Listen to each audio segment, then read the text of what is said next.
코로나를 보면 감염도 높고 그다음에 너무 많이 퍼져나가니까 모든 바이러스는 진화를 거치는 거고, 백신에서 가장 중요한 것은 건강한 사람을 대상으로 백신을 예방접종하는 거기 때문에 가장 중요한 것들은 세이프티, 안전성입니다. 그 다음 효력이 중요하다. 이 두 가지거든요.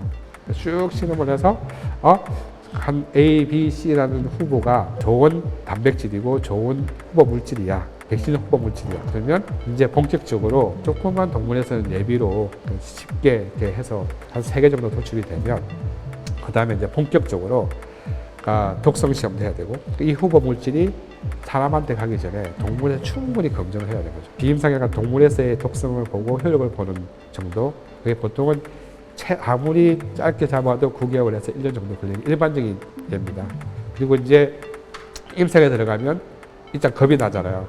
그죠? 그러면 이제 임상에 들어갈 때 과거와 달리 지금 임상 샘플 자체를 풀로 GMP가 다 된 시설에서 해야지만 갈 수 있거든요. 스몰 스케일이라도 공장이 충분히 있어야 되고 검증된 그 시설에서 만드는 샘플을 가지고 본격적으로 사람한테 임상을 들어가는 거죠. 백신은 세이프티가 되게 중요하기 때문에 또 누구나 다 맞는 거지 않습니까? 그렇기 때문에 이 백신이 판매가 되고 있는 도중에도 전혀 세이프티 이슈가 없고 지속적으로 이게 효과가 있는지를 계속 확인하는 작업들을 저희가 하고 있습니다. 비상 상황에서는 이 모든 프로세스를 다 가져갈 수가 없기 때문에 저희가 보통 어떻게 하냐면요, 여러 가지 시각적으로 협의를 해서 진짜 검증된 플랫폼 같은 경우는 어떤 부분들이 이미 다 자료가 들어가 있기 때문에 좀 스킵을 하고, 하지만 이건 어떤 걸 해야 되는 이 부분을 규명을 한 다음에 전체 플랜을 짜고 실제적으로 들어가는데, 보통 아무리 짧게 해도 저희 같이 아무리 짧게 해도 5년, 어떤 게 15년씩 걸리거든요. 짧다는 거는 진짜 그거는 초인적으로 했을 때 짧은 거고, 일반적으로 10년 정도 걸립니다. 근데 그거를 짧게는 1년, 길게는 2년 안에 끝내야 되기 때문에, 그러면 모든 것들을 병렬적으로 다 철저한 계획하에 병렬적으로 이렇게 해야 되고, 톱니바퀴 돌아가듯이 빈틈없이 진행을 해야 되는 게, 해야지만 압축된 연구개발을 할 수 있다고 생각하고 있습니다. 모든 바이러스는 진화를 거치는 거고, 가장 쉽게 이제 말씀드린 인플루엔자, 일단 플랫폼은 똑같습니다. 근데 거기에 들어가는 바이러스를 매년 WHO가 예측을 해서 만들어서 전 세계 백신 회사에 공급을 해요. 우리가 익히 알기로는 인플루엔자 백신이라지만 들어가 있는 성분은 매년 다르다는 거죠. 그래서 매년 다른 인플루엔자 백신을 만든다.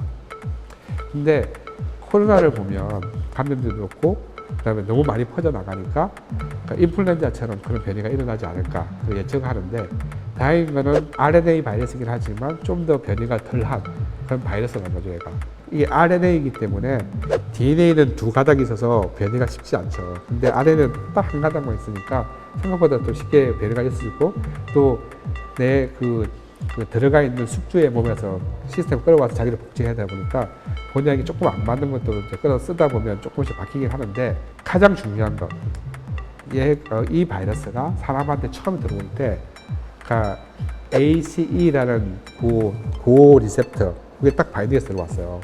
그러면 얘가 처음 사람한테 지금 계속 감염되는 거는 여기 딱 열쇠와 열쇠 구멍처럼 여기 딱 맞게끔, 그럼 이제 바이러스가 구성의 동그란 바이러스의 왕관 모양에 있는 크라운 그 부분이 우연찮게 여기 딱 맞아서 들어온 거거든요. 그리고 메르스나 사스는 이게 틀려요. 사스 이런 애들은 약간 구멍이 틀려요. 근데 어쨌거나 얘는 여기 딱 맞게 들어왔어요. 처음 이제 좋게 들어왔어. 근데 이제 자기가 막 적응하다 보니까 바뀔 수가 있잖아요. 근데 이 열쇠 구멍은 바뀌지 않는다면은 얘는 똑같은 바이러스예요. 그러면 저희는 계속 여기에 대해서 맞추는 걸 백신 개발하고 있었는데 이렇게 바뀌었어. 그러면 이게 이제 아까 말씀드린 진화를 통해서 우리가 익히 이야기하는 변종이 됐다는 거죠. 조금 바뀌는 경우도 있고 메이저로 바뀌는 거고. 근데 인플루엔자 이미 겪었는데, 인플루엔자처럼 이 코로나 그렇게 빨리 현재까지 아니 빨리 바뀌지는 않는데, 저희가 그런 변종이 나올 경우도 생각하고 있어야 되고, 그래서 각 그 지역에서 그 바이러스를 채취한 다음에 유전자 분석해서 계속 올리는 이유가 그걸 트래킹하기 위해서. 근데 그리고 그거 트래킹했을 때 예측도 할 수 있어요. 지금은 이 분자학 기술이 워낙 발달해서 다 계속 올리고 여러 가지 데이터들이 개들이 되면 예측도 할 수가 있거든요. 근데 계속 보고 있는 거죠. 아직까지는 우리가 익히 이야기한, 그러니까 어느 정도의 조금의 변이는 있지만 우리가 생각하는 그런 변종은 아직 없고, 하지만 그 가능성이 없다고 볼 수 없고, 그러니까 변종에 대한 부분들을 잘 인식을 하고 계속 따라가면서 들어가는 그 베이즈로 들어가는 그 부분이 바뀌느냐 안 바뀌느냐. 이게 바뀌면 저희들은 앞에 있는 원래 있는 거하고 바뀐 거하고 같이 봐야 되고, 근데 바뀌었을 때에 봐야 될 게 전파력, 치사율 이런 걸 보고 다시 고민을 해야 된다는 거죠. 너무 어려웠나?